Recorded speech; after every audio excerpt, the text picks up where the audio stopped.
Like mother like daughter. Lilibet not play by the rules with royal title, not the case for Archie. Archie Mountbatten-Windsor hasn't spent a lot of time with the royal family since he moved with his parents to the US in 2020. But the royal tot remains high in the line of succession to the throne, so he will likely remain bound by a royal marriage rule when he is older. Archie Mountbatten-Windsor may not have a royal title, but he remains the great-grandson of the Queen and a grandson and nephew of two respective future kings. As such, he is likely to be affected by a specific royal rule when he is older that his little sister Lilibet won't need to pay heed to. Royal biographer Andrew Morton advised Princess Diana's youngest son to work on his relationship with the heirs to the throne. Morton believed that Prince Charles wanted to give Prince Harry's kids Lilibet and Archie royal titles, and it would be ironic if they had titles while their dad was being sidelined. The big irony in all of this is that when Prince Charles comes to the throne, one of the first things he will be asked to do is to make Lilibet a princess and Archie a prince. So, whilst Harry will be cast in the darkness, his children will have royal titles. Morton urged Prince Harry to fix his relationship with the heir apparent and second in line to the throne because his grandmother is already 96 and if the Queen passes away, he would lose his royal ally. You could have Prince Harry distanced from the head of state, unable to get an appointment unlike now when he can just jump the queue, Morton explained. So, the question here is, how will the Succession to the Crown Act affect Archie?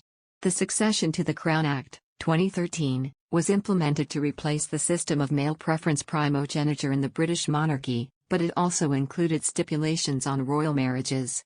According to Act, Archie will be required to ask the permission of the sovereign if he decides to get married in the future, or he could lose his place in the line of succession. As Prince Harry's children, Archie and Lilibet are currently 7th and 8th in line to the throne respectively.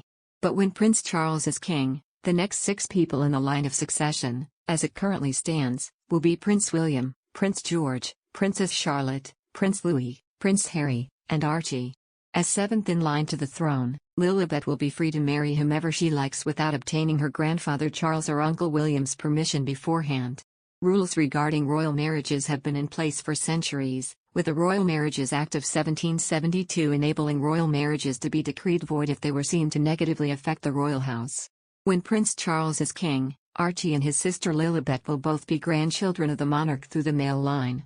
Under the letters patent issued by King George V in 1917, this means Archie and Lilibet would usually be entitled to prince or princess titles and HRH status. Whether or not Archie and Lilibet will receive title changes is an issue for the reign of King Charles, but if these changes aren't forthcoming, Archie could receive a title through his father in the future. But royal fans were surprised when it was announced that Harry and Meghan's firstborn would be known simply as Master Archie, in a bid for him to lead his life as a private citizen. As the daughter of a duke, Lilibet was also eligible to be styled as a lady, but she remains without a title like her elder brother.